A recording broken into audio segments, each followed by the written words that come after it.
Selamat datang di channel Satu Kisah. Kali ini Satu Kisah akan mengupas alur cerita film Death Note. Tapi sebelumnya, agar channel ini tetap eksis, jangan lupa subscribe dan tekan tombol lonceng. Film yang diadopsi dari serial Jepang ini disutradarai oleh Adam Wingard dan diperankan oleh Nate Wolff, Lakeith Stanfield, Margaret Qualley. Agar diperhatikan, Satu Kisah adalah full spoiler. Jika sobat tidak ingin mengetahui alur kisah film ini, sebaiknya di skip saja. Oke sobat, tanpa berlama-lama kita mulai saja. Satu Kisah.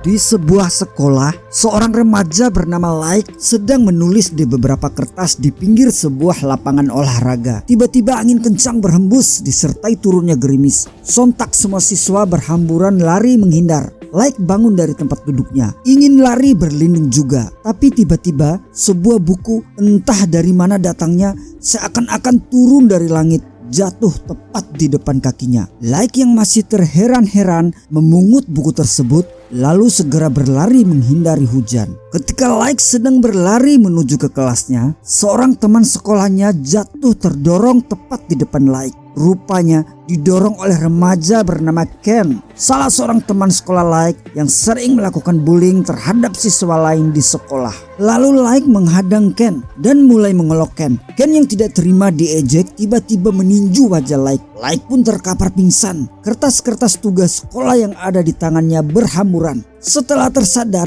Light malah dihukum oleh kepala sekolah. Dia harus belajar sendiri di ruangan hukuman karena dia anggap menerima uang dari hasil mengerjakan tugas sekolah siswa-siswa. Terbukti dari kertas yang berhamburan ketika Light pingsan. Dan menurut saksi yang diancam Ken, pingsannya Light hanya karena menabrak balok. Dan ketika Light berada di ruang hukuman, ia mengeluarkan buku yang tadi jatuh dari langit dari tasnya. Sampul depannya tertulis Death Note atau catatan kematian.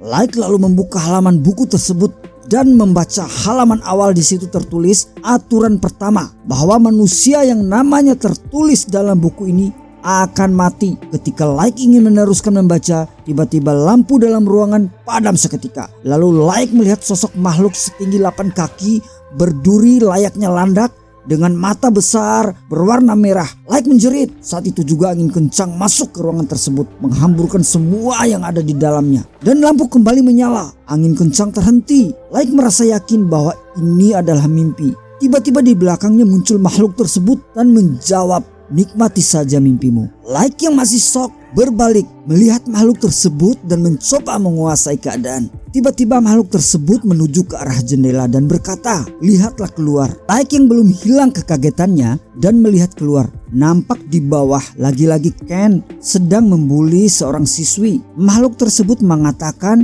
"Di dalam mimpimu situasi ini akan beres. Cukup kamu hanya menulis nama Kenny di dalam Death Note dan lihat apa yang akan terjadi." Light tidak mau melakukannya. Tapi sayup-sayup di luar jendela terdengar suara teriak minta tolong gadis tersebut. Light yang bimbang langsung mengambil pena dan mulai menulis nama Ken di dalam halaman kosong Death Note. Makhluk itu juga menyuruh menulis penyebab kematiannya. Setelah menulis lengkap, Light kembali melihat ke bawah jendela. Di sana terlihat Ken dan temannya sedang tertawa mempermainkan seorang gadis yang berteriak. Dan mereka sangat menikmatinya. Tiba-tiba dari arah depan Ken muncul sebuah mobil yang sedang oleng karena menghindari mobil lain sedang meluncur ke arah Ken. Mobil tersebut berhenti mendadak tepat di depan Ken. Tetapi tangga lipat yang diangkut di atas mobil tersebut meluncur lurus ke arah Ken dan kepala Ken putus. Semua orang yang melintas dan melihat kejadian tersebut berteriak histeris, termasuk Light. Scene berikutnya terlihat Light sedang masuk ke kamarnya setelah makan malam dan membuka kembali Death Note. Dia mengingat Anthony Scommel yang telah menabrak ibunya hingga meninggal, namun tidak pernah masuk penjara. Padahal ayah Light yang bernama Turner adalah seorang polisi dan dia tidak bisa berbuat apa-apa. Dengan segala kebenciannya, Light mulai menulis nama Anthony Scommel pada kertas tersebut lalu tertidur. Keesokan paginya, Light dibangunkan oleh ayahnya. dan mengabarkan berita kematian Anthony yang mengalami kecelakaan semalam di sebuah rumah makan akibat nampak sengaja tertusuk oleh pisau makan tepat di lehernya. Ayahnya menceritakan dengan wajah yang bahagia. Hari berikutnya di sekolah, ketika Like sedang membuka halaman Death Note, tiba-tiba seorang gadis bernama Mia yang juga melihat kejadian ketika Like dipukul pingsan oleh Ken menghampiri, kemudian duduk di samping Like dan memperkenalkan diri. Lalu mereka membicarakan tentang kematian Ken. Mia merasa kejadian itu bukanlah tragedi, mengingat Ken adalah seorang anak yang sangat nakal di sekolah. Mia sedikit kaget mengetahui Like menyaksikan kejadian tersebut. Mia juga mempertanyakan buku yang sedang dibaca oleh Like. Like menjelaskan bahwa karena buku inilah Ken meninggal. Tetapi Mia tertawa dan tidak percaya. Like lalu membuktikannya kepada Mia. Like mulai menyalakan laptop dan menyaksikan kejadian kriminal saat itu secara live streaming untuk membuktikan kepada Mia bahwa dia bisa membunuh seseorang hanya dengan menulis namanya. Mia tercengang. Penjahat dalam siaran tersebut mati di tempat akibat ditabrak oleh mobil polisi. Kejadiannya persis seperti narasi yang ditulis oleh Like dalam Death Note. Mia pun berkata, dengan Death Note kita bisa saja mengubah dunia. Hanya dengan menulis nama-nama pelaku kejahatan berikut cara meninggalnya pada Death Note, maka dunia akan aman. Like yang awalnya ragu akhirnya setuju dengan ide tersebut. Akhirnya mereka pun mencari di internet nama-nama pelaku kriminal yang bebas berkeliaran akibat kebal hukum. Like juga secara diam-diam berhasil masuk ke jaringan data kepolisian milik ayahnya untuk mencari nama-nama pelaku kejahatan yang masih bebas. Melalui Death Note, Like dan Mia berhasil menjadi sang pengadil bagi dunia. Dan mereka memiliki ide agar sebelum kematian orang yang mereka tuju, orang tersebut harus menulis pesan bahwa pelakunya adalah Kira sebagai identitas palsu yang diambil dari bahasa Jepang yang berarti pembunuh. Ratusan nama-nama yang mereka tulis pada Death Note, baik pelaku kriminal murni, teroris, pengedar narkoba, para mafia, politikus jahat, koruptor, hingga pemimpin kotor dan sebangsanya yang menjadi korban keganasan Kira. Mereka meninggal secara aneh dan meninggalkan coretan Kira pengadil. Demikianlah sepak terjang Kira yang akhirnya dikenal oleh dunia. Di suatu pagi, Turner, ayahnya Like, di kantornya didatangi oleh orang yang mengaku utusan dari FBI yang bernama Wakira bersama seorang laki-laki remaja yang bernama L. Wakira adalah asisten L. L seorang remaja yang tidak memiliki identitas, hanya dikenal dengan inisial L. L adalah seorang detektif muda seusia Like yang sangat cerdas. Beberapa kasus besar di dunia bisa dia ungkapkan dan dia mempunyai pengaruh besar terhadap FBI. Pemuda yang dipanggil dengan L ini selalu mengenakan hoodie dan menutup sebagian wajahnya sehingga terlihat sangat misterius. Kebetulan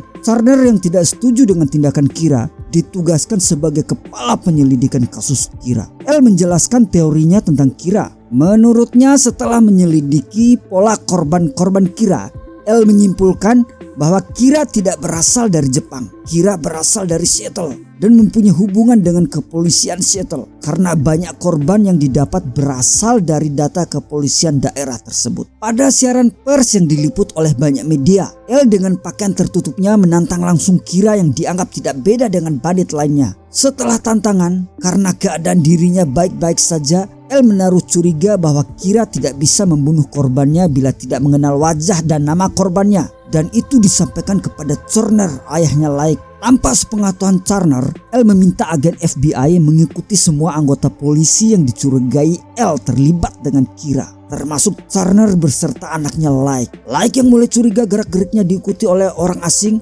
menceritakan ke Mia betapa risih dan tidak bisa dia berbuat apa-apa. Adegan selanjutnya menggambarkan kematian beberapa perwira polisi dan agen-agen FBI penyelidik Kira secara misterius. Tapi Turner, ayah Like, tidak termasuk di dalamnya, membuat L semakin curiga pada keluarga Turner. Turner sendiri yang sedang merasa marah akibat banyak rekannya yang mati menuduh Kira dalangnya. Seperti L, akhirnya Turner melalui media menantang langsung Kira. Like yang menyaksikan tayangan tersebut tidak bisa berbuat apa-apa. Menyaksikan keadaan Turner yang baik-baik saja pasca siaran pers, kecurigaan L akhirnya langsung tertuju ke anaknya Like. Suatu malam di sebuah kafe, Like yang sedang duduk sendirian tiba-tiba didatangi L. Setelah memperkenalkan diri dan memperlihatkan seluruh wajahnya, L langsung menuduh Like sebagai dalang di balik kasus Kira. Like menantang L, jika memang ada bukti silakan tangkap.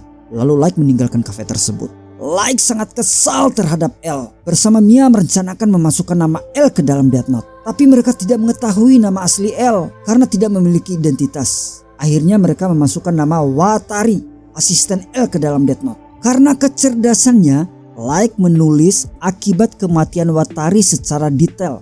Yaitu sebelum kematiannya Watari harus mengungkap identitas detektif L. Like juga tidak bermaksud membunuh Watari. Karena pada aturan yang tercatat di Death Note, pemilik buku boleh menghapus kembali nama yang telah ditulis dengan cara menyobek lalu membakar lembaran tersebut sebelum jam kematiannya. Tapi pembatalan ini berlaku hanya satu kali saja untuk selamanya bagi si pemilik buku. Tiba-tiba ponsel Like berbunyi berasal dari Watari. Watari yang sedang dipengaruhi oleh mantra Death Note langsung menjelaskan melalui ponselnya bahwa ia tidak tahu nama asli detektif L. Watari menjelaskan bahwa L adalah salah satu penghuni bangsal Rochester, sebuah bangsal khusus di panti asuhan yang melatih anak yatim piatu untuk menjadi detektif terhebat yang pernah ada di dunia. Tes pertama mereka ditempatkan di sebuah lemari besi yang berhasil mempertahankan kewarasannya setelah 7 bulan akan direkrut dalam program. L adalah salah satu dari 6 kandidat dan kandidat termuda. Tak habis akal, lalu Like menyuruh Watari yang masih terpengaruh oleh sihir Death Note untuk mencari nama asli L pada panti asuhan tempatnya dulu. Malam itu Watari pun segera berangkat keluar kota. Ketika L menyadari tidak melihat Watari, L mulai bertindak. Dia datang ke rumah Charner bersama pasukannya. L langsung menyudutkan Like di hadapan ayahnya dengan menuduhnya langsung sebagai Kira dan mengancam Like agar segera mengembalikan Watari. Charner yang tidak mengetahui rupanya selama ini dia dan keluarganya diikuti oleh agennya L tiba-tiba murka, apalagi setelah L menuduh anaknya. Charner pun mengusir L dari rumahnya. Agen-agen polisi semakin jadi mengawasi tindak tanduk Like. Malam berikutnya Like dan Mia menghadiri pesta sekolah. Semua laki-laki diwajibkan memakai jas hitam, tidak terkecuali Like. Mia sengaja menambahkan kostum Like dengan sebuah topi sulap agar Like tampil beda. Di tempat lain L mulai mencurigai kemungkinan Watari mencari data dirinya di panti asuhan. Lalu dia mengutus agen-agennya untuk mencari Watari di sana. Kembali di suasana pesta, Like tidak bisa merobek membakar nama Watari dalam Death Note karena setiap gerakannya diawasi oleh beberapa orang. Sementara Death Note dia amankan di loker sekolah. Tapi Mia tidak kehilangan akal. Dia memberikan topi Like ke seseorang sehingga dari kejauhan orang tersebut akan dikira Like. Like pun bisa meninggalkan aula sekolah menuju ke loker. Ketika Like membuka buku tersebut, dia tidak menemukan lembaran terakhir yang bertuliskan nama Watari yang ingin ia sobek dan bakar. Padahal waktu kematian Wakari adalah saat ini. Sementara di tempat lain Wakari yang sedang membuka laci data di sebuah bangunan tua yang telah kosong harus mati tertembak oleh beberapa agen yang terpengaruh sihir Death Note yang sedang mencarinya sesuai dengan kejadian yang telah ditulis dalam Death Note. Detektif L dihubungi agennya mengabarkan meninggalnya Wakari secara tidak sengaja, membuat L murka, langsung menyuruh polisi dan agen-agennya menangkap Like saat itu juga. Charner yang mendengar kabar akan ditangkapnya Like segera juga menggerakkan anak buahnya untuk menyelamatkan putranya. Di pesta, Like kecewa tidak bisa menyelamatkan Wakari. Ketiadaan lembaran Wakari membuat Like mulai curiga kepada Mia karena hanya Mia yang mengetahui Death Note. Kembali Like menyimpan Death Note ke dalam lokernya. Lalu Like mendatangi Mia dengan wajah marah. Mia menjelaskan pada Like jika tanpa sepengetahuan Like, dia telah menyobek lembaran Death Note dan menulis nama agen-agen penyelidik kasus Kira pada kertas Death Note. Dan lembaran itu bekerja sama kuatnya dengan bukunya. Ternyata kematian banyak agen-agen rekan Turner adalah ulah Mia. Mia juga sengaja merobek dan menyembunyikan lembaran Wakari karena sebelumnya Mia telah menulis nama Like pada buku tersebut. Dan Mia tidak ingin menyelamatkan Watari karena dalam aturan buku tersebut nama satu orang saja yang bisa dihapus dan Mia hanya ingin menghapus nama Like. Mia juga menjelaskan dengan sedih kenapa dia menulis diam-diam nama Like pada Death Note. Mia memiliki rencana sebelum semua itu terjadi. Sesuai aturan dalam Death Note, penulislah yang bisa membatalkan kematian seseorang. Jika nanti Like tahu namanya telah tertulis di dalam Death Note, maka Like pasti akan berharap agar Mia menghapus dan membakar namanya yang telah tertulis di dalam buku tersebut. Tentu saja Like secara sukarela akan memberikan buku itu kepada Mia untuk dihilangkan namanya. Setelah itu Mia akan merobek dan membakar halaman Like. Secara resmi Mia bisa menguasai buku tersebut dan melanjutkan misi mereka. Lalu Mia dengan menangis berbisik kepada Like, segera ambillah buku itu. Lalu Like kembali menuju lokernya. Tetapi ia tiba-tiba memiliki rencana lain. Like berlari menuju ke ruang komputer. Di situ dia mulai menulis sesuatu di dalam lembaran Death Note sambil membuka internet. Tak lama berselang tiba-tiba pesan masuk melalui ponselnya mengatakan bahwa banyak polisi datang mencarinya. Like yang gelisah membalas pesan Mia, segeralah menuju Ferris wheel. Polisi pun ramai masuk ke dalam pesta untuk menangkap Like. Like segera meninggalkan lab komputer lalu lari keluar menuju Ferris wheel. Kebetulan detektif L melihat Like yang sedang berlari, segera ikut berlari mengejarnya. Hampir saja Like tertangkap oleh detektif L. Beruntung Like bisa selamat dan mendapatkan pistol detektif L. Lalu Like segera menuju Ferris wheel. Ferris wheel adalah sebuah kinciria. Di sana dia bertemu dengan Mia. Dia menyuruh Mia naik dan sembunyi di dalam wahana tersebut. Like menodongkan pistol ke arah operator wahana dan menyuruhnya menjalankan Ferris wheel setelah mereka berada di wahana tersebut. Like menembak kotak panel yang menjalankan wahana tersebut sehingga panel tersebut tidak berfungsi lagi. Lalu Like membuang pistolnya. Wahana terus berputar ke atas sementara terlihat di bawah sekumpulan polisi telah berada di tempat itu, termasuk Turner ayah Like dan detektif L. Tapi mereka tidak bisa berbuat apa-apa karena pengendali wahana tersebut telah rusak ditembak Like. Di atas wahana, Mia dan Like kaget. Tiba-tiba wahana tersebut oleng dan rusak secara misterius. Beberapa baut copot dan wahana terlihat akan roboh. Mia menjerit tapi masih sempat meminta buku itu kepada Like. Tapi Like berkata, kita tidak perlu menggunakan buku ini lagi karena akibatnya bukan hanya pada orang lain, tapi ke mereka juga. Like meminta Mia agar mempercayai ucapannya. Tapi jika Mia tetap inginkan buku tersebut, Like mengancam tidak akan bertemu dengannya lagi. Mia yang menangis lalu tersenyum. Tapi tiba-tiba Mia merampas buku itu. Like memandangnya seakan tidak percaya apa yang dilakukan oleh Mia. Bermodalkan kepercayaan, Like berpikir Mia tidak akan mengambil buku itu darinya. Sehingga narasi yang telah dibuat tidak akan sesuai dengan keadaan. Dugaan Like, maka mantra Death Note musnah dan semua akan kembali normal. Wahana semakin oleng, keduanya terjatuh. Ketika terjatuh, tangan Mia yang masih memegang Death Note tak sengaja menarik lembaran yang berisikan nama Like, sehingga lembaran tersebut sobek dan terbang tertiup angin dan jatuh tepat di tempat sampah yang tengah terbakar. Lembaran itu pun ikut terbakar. Mia meninggal seketika ketika badannya terbanting ke tanah. Sementara Like beruntung dia jatuh ke dalam sungai bersama Death Note yang terlepas dari genggaman Mia. Saat itu juga terlihat seorang laki-laki tua memungut Death Note yang berada di pinggir sungai. Beberapa hari kemudian bersama dengan Like yang sedang koma berada di rumah sakit, detektif L sedang diinterogasi oleh pimpinan FBI. Petinggi FBI tersebut mengatakan tidak mungkin seorang yang sedang koma bisa melakukan pembunuhan lagi yang dilakukan atas nama Kira. Dan klimaksnya agen L diberhentikan dari operasi tersebut karena dianggap telah gagal. Di rumah sakit, seseorang laki-laki tua yang lain datang terlihat memegang Death Note. Dan lelaki tersebut menaruh buku tersebut di atas perut Like lalu pergi. Like yang sesaat kemudian sadar melihat Death Note sudah berada padanya, mengambil dan menyimpannya di balik bantal. Kemudian ayah Like masuk ke kamarnya, duduk di samping Like yang telah sadar. Ayahnya mulai mencurigainya sebagai Kira, menanyakan kebenaran dugaan tersebut dan bagaimanakah cara Kira melakukannya. Adegan terakhir, adegan kilas balik. Adegan ketika Mia meminta Like mengambil buku Death Note ke dalam lokernya. Like sempat masuk ke lab komputer sekolah. Like membuka internet mencari berita. Lewat internet dia menemukan seorang dokter cabul pada pasien wanitanya. Dan seorang lagi pengantar surat, juga seorang yang sering melakukan tindakan cabul kepada anak-anak. Lalu Like menulis narasi pada lembaran Death Note secara rinci. Narasi pertama dalam Death Note bahwa dokter cabul itu akan datang ke dermaga saat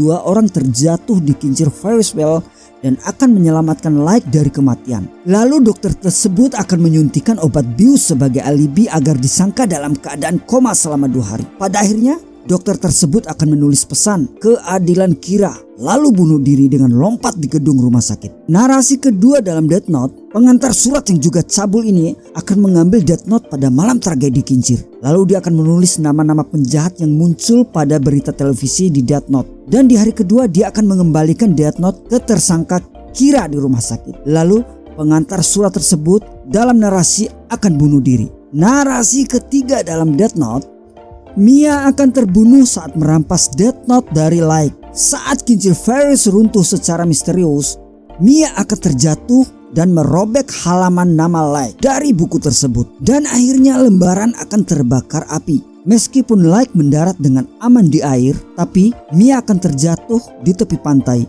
dan mati seketika. Selesai. Oke sobat, demikian satu kisah kali ini. Semoga saja sobat sekalian terhibur dan menikmati. Sampai jumpa di konten berikutnya. Jika ada saran dan kritik silakan komen di bawah ini. Dan see you.